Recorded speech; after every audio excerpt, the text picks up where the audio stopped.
Hello everyone, it's Oliver G here with the Earful Tower. This week we're talking about a side of Paris that maybe as a tourist you've never considered, but is a very strong reality for a lot of the people who end up living here. We're talking about rental apartments in Paris, how to do it, the struggles, the issues, the traps, the pitfalls. We're talking about bribery, forgery, and in the studio we've got Mitch Pascoe, an entrepreneur from Australia who has gone through the struggle just as I have, and lovely Lena, who's also in the studio in some kind of producer role today. But you're going to be getting some tips and hopefully some advice that you can use if you ever choose to rent an apartment in the city of love. Let's get into it.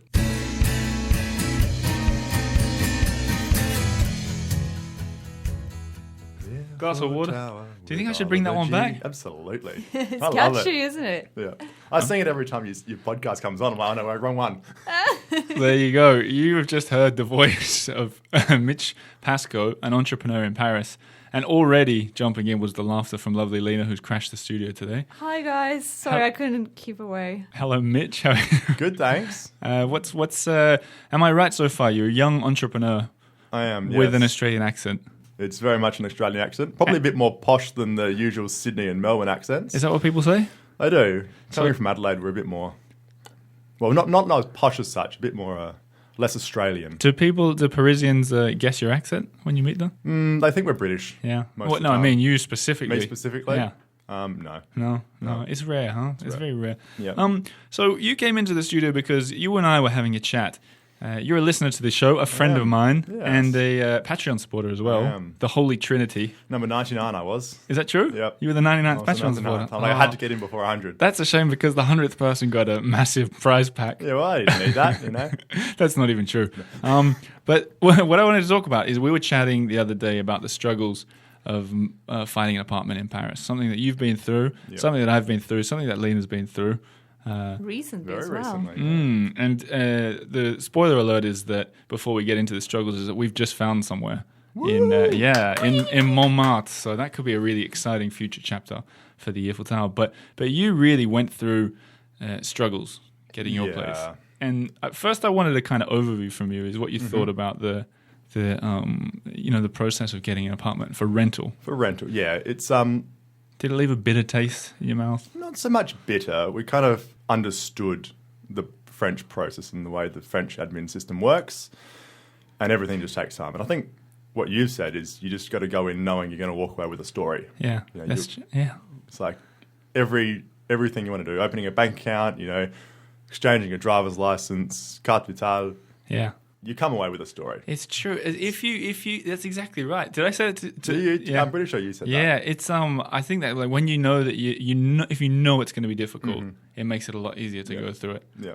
But you're so let's hear the story a year ago. So you've been here for a year. It was time to switch apartments. Yep. And I understand in a lot of countries it's probably hard to find a place. Yeah. But they're all different. So tell us the story of why it was difficult for you.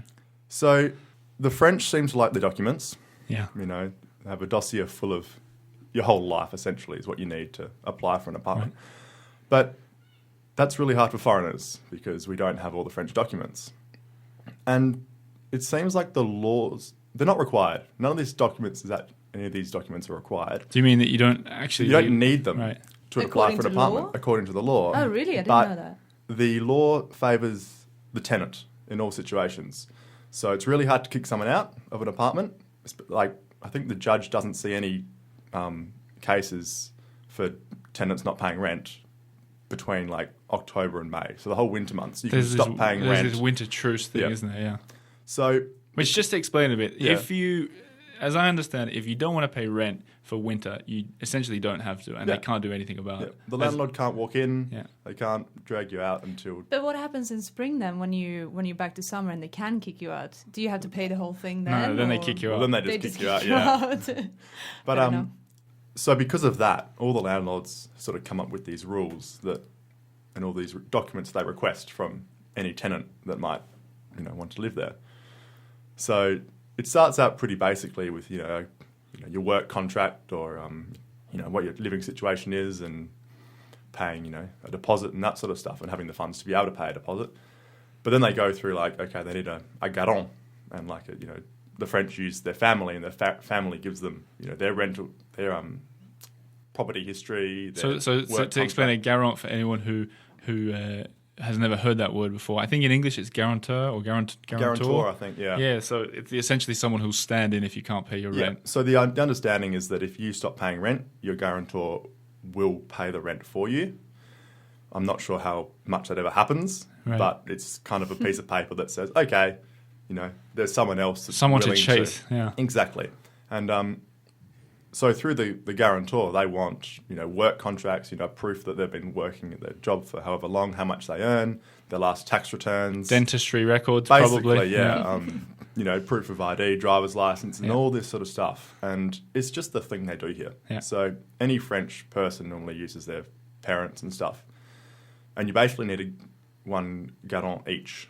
So if you're going into a colocation, like a share house, which is a whole nother challenge. Which is what you do. Which is what we do, yeah. I'm with my business partner. Mm-hmm. Another Australian. Another Australian guy, yep. Good mate of mine. So you both needed a garant? Yes, so we both needed a garant because the garant has to be able to cover your part of the rent, and you also have to be earning 3 times what you got to pay for rent. Right. So there's all these numbers that you've got to try and come up with somehow. So yeah, finding a garant is tough. We managed to find one. Got some French friends of ours here that live down in Nantes that we've known for a long time. So these are family friends of mine. Yep, and they were nice enough to come on board. And but these are family friends going way back, right? Yeah, they're going back to like the mid 90s. Yeah. So they came to Australia and stayed with us for a couple of nights back in '95, I think. So this is like you pulled in a favour from this is. Oh, like we started. We knew I was coming here. Yeah. Would you recognize them on the street if you met them? Well, they how close are you? They came up to Paris the other weekend and stayed with us. Just to inspect the apartment. Exactly. But so the idea is, I mean, and I know your story is going to continue, but the idea, to put it into perspective, is anyone that's coming to Paris wanting to rent an apartment who isn't French, like the 3 of us in this room, you can really struggle because most of us don't come to Paris with French friends or family who are able to jump in as a guarantor. So we got lucky where with the one French one, they then accepted an Australian one as well. So we then we got the family documents from back in Australia, past couple of year tax returns, super funds, all these sort of random documents, just putting together a dossier, just a package of basically anything to prove that, you're not, living on the streets. And there is money that exists somewhere that if we stop paying rent, they can potentially chase someone.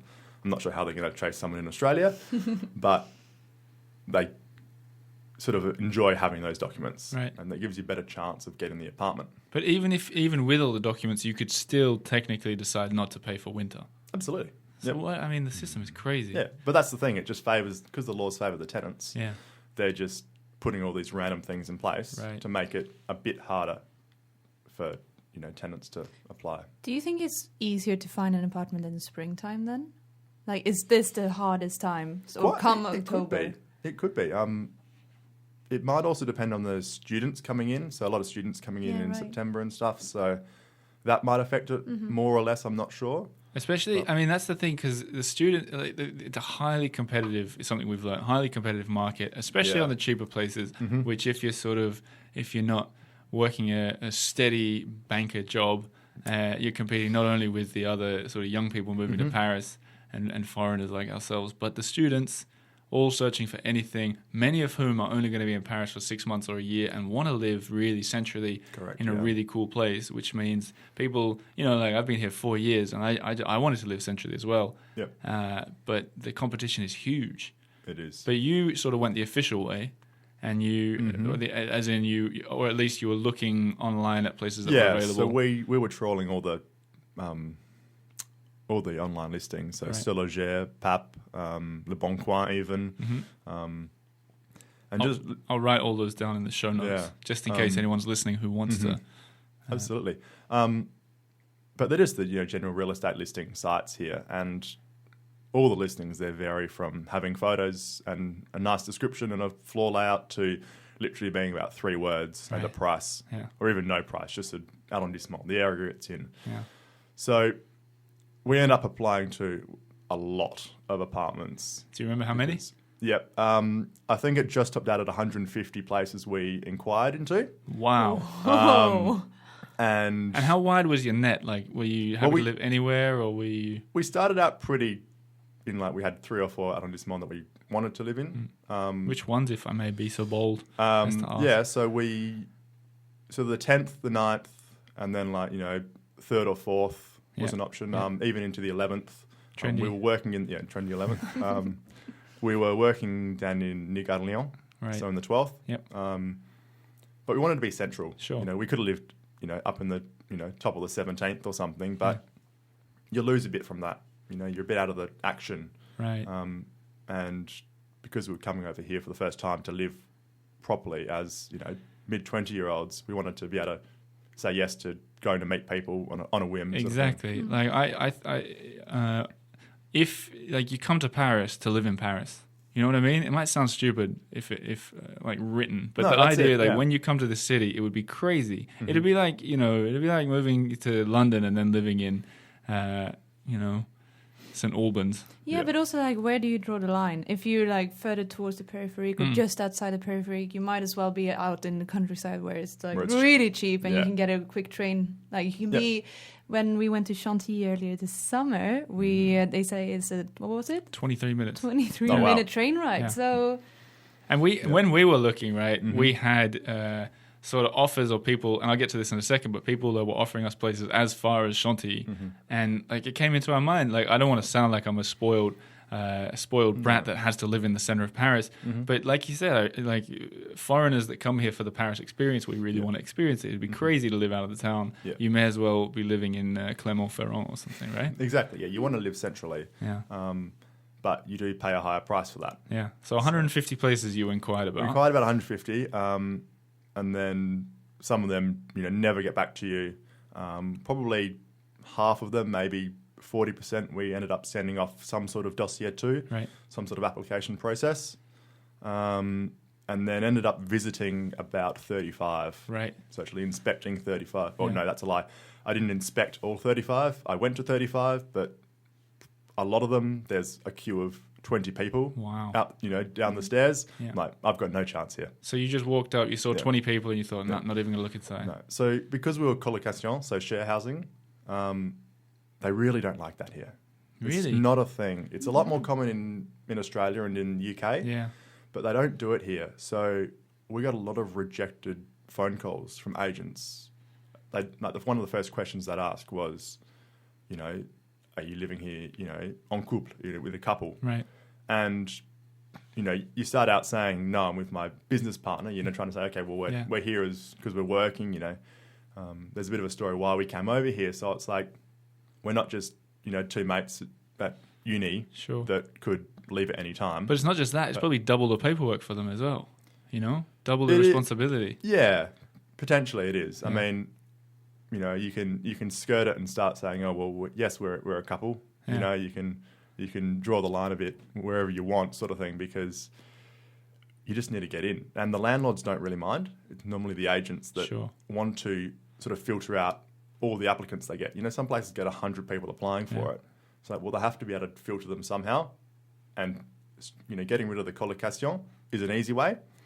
And only picking people that are, in a couple, working good jobs, from banking families or, doctor families, so they can, they just start filtering out like that. And what else people like you and myself are fighting against or competing with without even knowing it, I didn't know about it, is that people are bribing as well. Yeah, I mean, you can try it. And did you try it? Absolutely. Yeah. You say, well, we'll pay an extra $100 on the price, but they didn't want to budge. Really? Yeah. I mean, the agent or if you're speaking to the landlord themselves, they seem to have this weird thing where the price is set, and that's what it's going to be. They could get, an extra 30% on top, maybe. Sure. But that's the price. So the apartment we ended up getting was a bit more expensive. It had 3 people visit. Sure. Compared to some of the ones which might have been €200 less a month, but there was 30 people. So we quickly realised that we needed to, stop looking at the really cheap ones because everyone's applying for them. Too competitive. We have no chance. Yeah.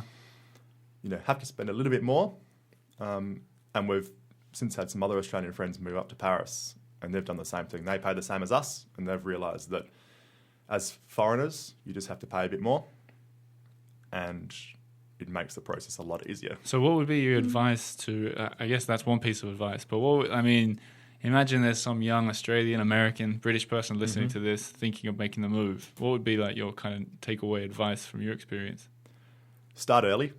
It takes a long time. It probably took us 6 weeks from when we started looking basically full-time. And part of the problem was you sort of start working and then you'd apply to a couple of places and, an hour later they'd start calling you. Right.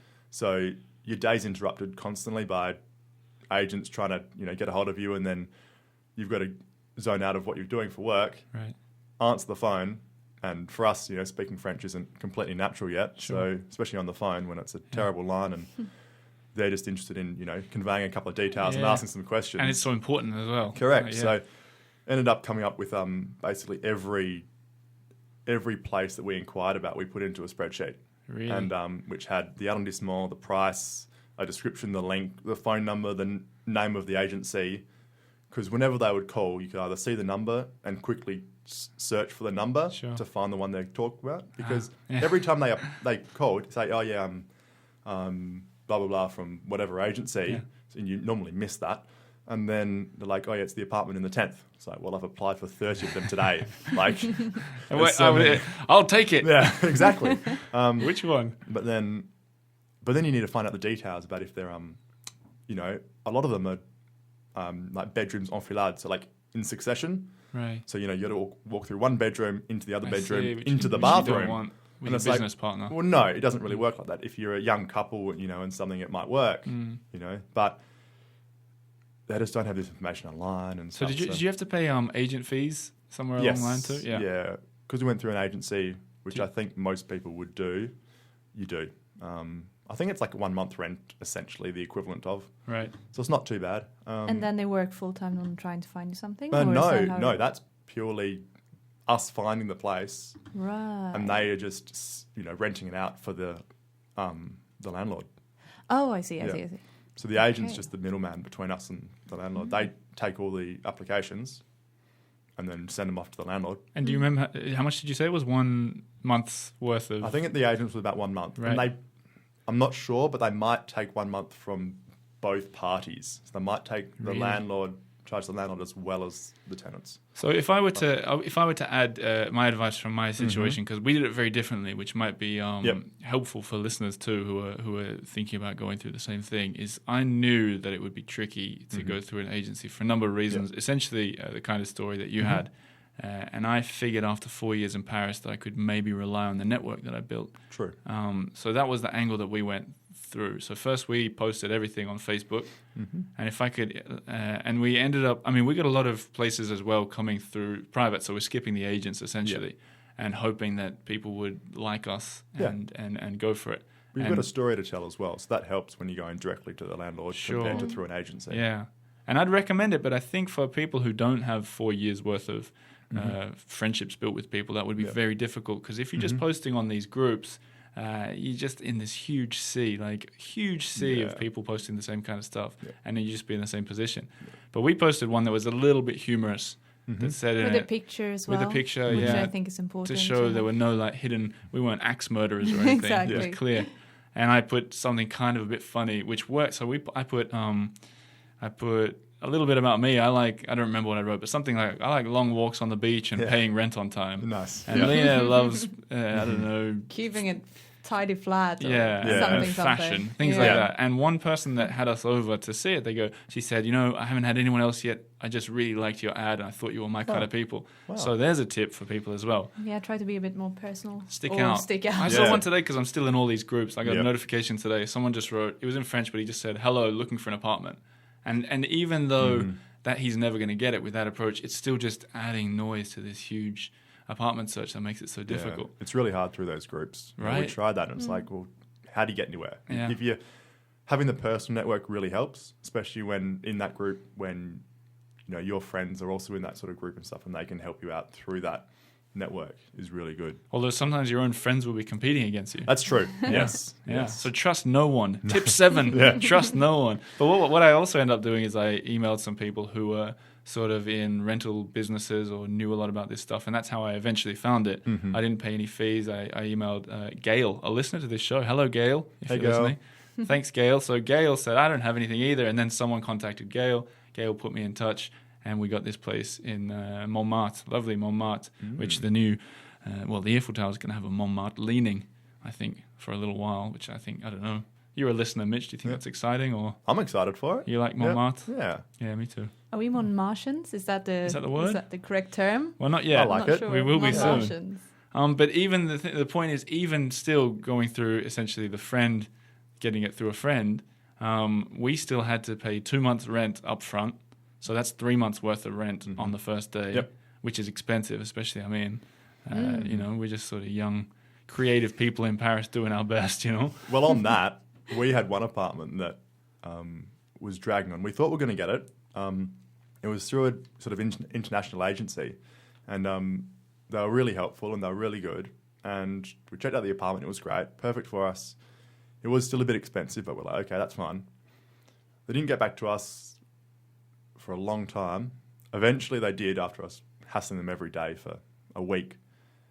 And they asked for 3 years rent up front. 3 years up front? Yeah.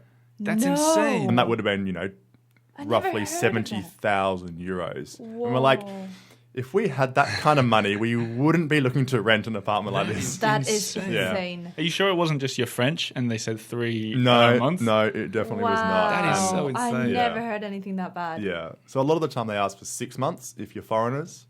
And going back to the Garon thing, a lot of the time foreigners here can lock away a portion of rent into the bank account. Right. So if you lock away either 6 months or a year's rent in the bank account, the bank will act as your Garon. I see. That's cool. But smart. it means you're locking away, a substantial amount of money into a bank account, which you can't touch until you end the lease. Yeah.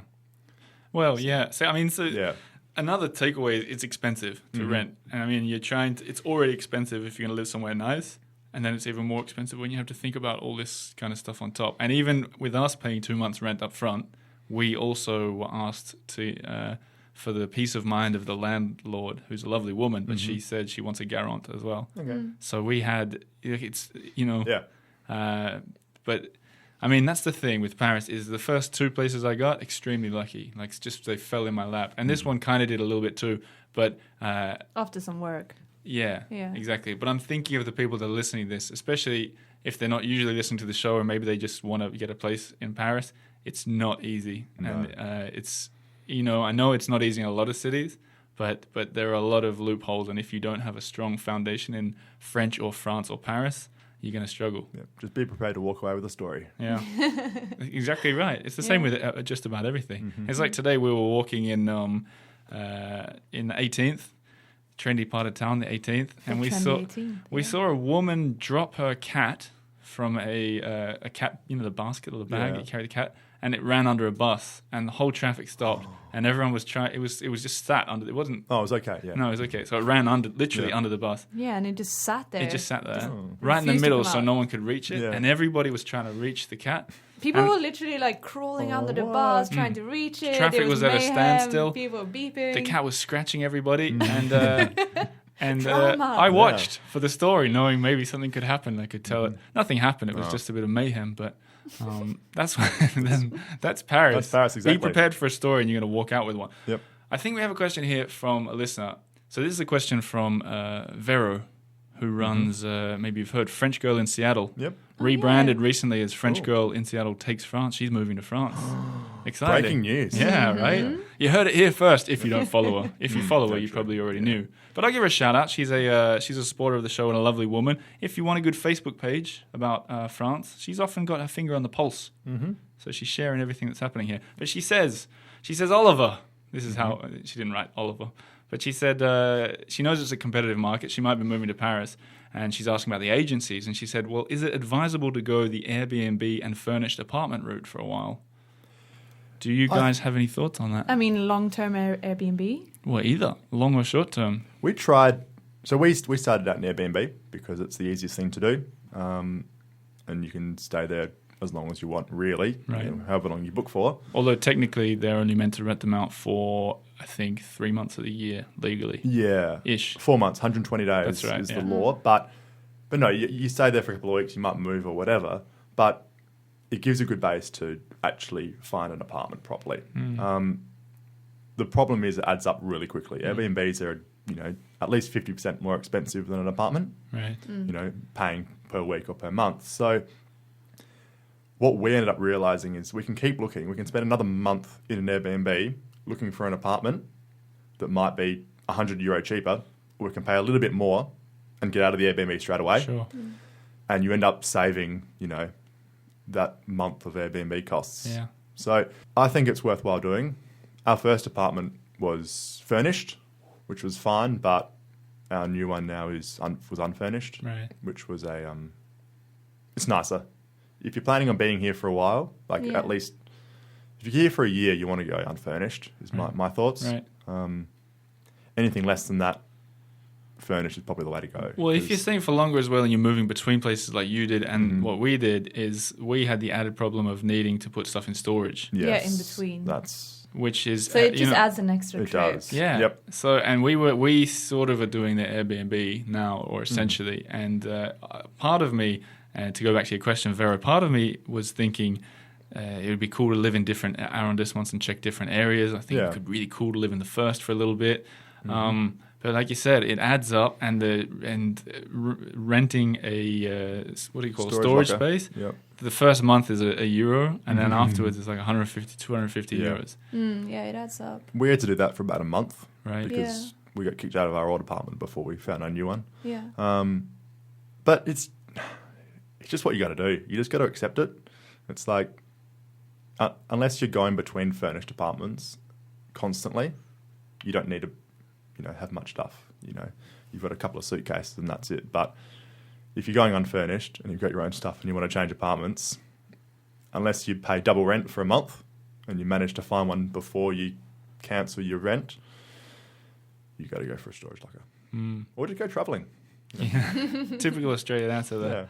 Yeah. So there's Well, that's what you guys did. that's exactly what we We did. were homeless for I don't know how many months. We had a lot of homes all over the road, and That's thanks to true. all the listeners who let us stay as well. Yes. A special place in our heart. But Mitch, it sounds a bit depressing talking about all this stuff, and it's not the typical Earful Tower episode of intriguing and fun stuff behind the scenes, but I think it's a necessary thing to talk about, like it's a real part of life. It's the major part of life. It's one of the biggest things here is if you don't have a good apartment, you don't enjoy life as much here. Like, I think the Australian way of life is a lot different to the French way of life. So speaking from our experience, we like hosting people at our place, dinner parties, having people over for drinks. The French don't do that as much. So a lot of the apartments reflect that. They're a lot smaller, a lot of studios. Meet out at bars Yeah, and everyone- cafes. And that's why all the bars are full every night of the week, because everyone meets after work. But you find apartments with kitchens which are way down the hallway, around the corner sort of thing. And in Australia, all your kitchens sort of open plan or, in the living room sort of style, so you can socialise a lot with family and friends when they come over. So for us, you want to find an apartment that is nice, that you actually enjoy living in. Otherwise, you sort of just get down all the time. You'll always find me in the kitchen at parties. Yeah. I love that song. I want to finish up with a little bit about yourself, Mitch, because people might be listening to this thinking, who is this guy? Yeah. They're thinking, Oliver said he's an entrepreneur. Let's hear a little bit about what you do. Okay, so me and my co-founder, we, lucky enough, got supported by the French government back in the start of last year to bring our company over here.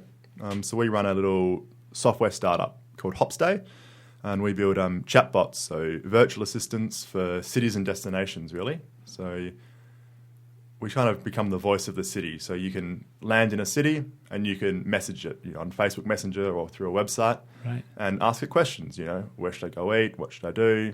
How do I get to this place? Right. And it can respond to you. Right. So the city can share their content with anyone that comes, so the tourists or even local citizens, and answer questions that they have. Do the cities have different personalities when they respond to you? They do. Is Do you Paris have like accents? Is it spoken or is it all written? It's all written. Yeah. It's all written. It's designed to be written. And you do have different personalities for different cities and different clients. Right. Do they have names? Yeah, most people will name them. Really? Yeah, you give it a name, it makes it a bit more personal. Right. People seem to enjoy it a bit more. Yeah. What's the Parisian personality? Is it sort of always late? I don't know about what the Parisian personality would be. Late in responding to you. Yeah. We got a 5-hour delay on every response. No, a lot of the smaller cities are a lot more fun. They want to be a bit different. They want to be a bit unique. So they, a lot more playful language and stuff. But I think Paris would be a bit more serious. Cool. Yeah. And how's it going as a It's startup? going well. We've been here. So the program we came in over on was 1 year long, and so that finished end of last year, and we're still here. So it's going well. Basically, as long as you got a place to live, you'll be all right, Mitch. That's it. Yeah. Okay. Well, on that note, I think we're going to wrap up today. Best of luck continuing with your project and your housing endeavours in the future. Yeah. Cheers. To anyone listening, all this advice will be on the earfultower.com. Hopefully in a nice list format. I think we gave a bunch of good tips in here. Yeah. And I'd just like to finish on a note of what's coming up on Patreon behind the ramparts, as I sometimes like to say. Mitch, you might like this, assuming you are behind the ramparts. And I haven't talked to you about this. Tell me what you think, right? Okay, this will be good. So coming up, I've been in contact with the Moulin Rouge. Ooh. And they're very excited to do video and audio stuff with me. That's very cool. So what does that mean exactly? I don't know. We're going to see you in tights, doing the can get no? No. Yeah, we're stocking up on feathers at home. Well, they sent me like a bunch of information and stuff that, I mean, let's see what happens with this, but I didn't know they had 5 snakes there. Did you know what? that? No. Yeah. 5 snakes. I think that's a good bit of trivia. Yeah. So they sent me a few bits of facts and I was going to say fact and fiction, but hopefully all facts. Yeah. And they say they're happy to talk about the history and the dances and everything. So it could be an intriguing video there. I've got Heidi, who runs Women in Paris. She does tours about like women in history. We're going to do a little walk show. Walk shows are great. Yeah, you enjoy the walk shows? Love the walk shows. Yep. See, you're one of the people that are in Paris on the same time as... Yeah, exactly. Is there a time that suits better? Well, lucky for me, working for myself, I can pull up the video whenever I want. Yeah. So, we deal on... Our work is on social media, so, it's fine. Is there a... do you know what I always thought would be a really cool walk show would be to do one at like 3 a.m, so that everyone outside of Paris for once can watch it. Any ideas? I'm just putting you on the spot. Well, I won't be joining you, but you can do it for sure. But anything that would make a good 3 a.m. video. That's a good idea. Wouldn't that be fun? Also, the streets would be empty. It would be like Paris in the movies. Yeah. Not with crazy traffic. Exactly. Fête de la Musique would be a good night to do that. Because the party continues. Or that's a good idea. What's Nuit Blanche? Or No, but getting the empty would be cool. Like the Champs-Elysees at 3 a.m. Or the pyramids of the Louvre, or along the Seine, the banks of the Seine. Could get robbed. Yeah, could be dangerous. It would be exciting to watch it live, though, I think. Anyway, that's what's coming up. Sound good to you? Sounds great. Good. And I hope for the rest of you that you guys check out patreon.com/the Earful Tower to support this show. But as for lovely Lena and Mitch, it's been a pleasure having you in the studio. Thank you. Thanks, Ollie. Bye. All right. Well, we'll see you on Monday, as usual, for the next episode of the Earful Tower.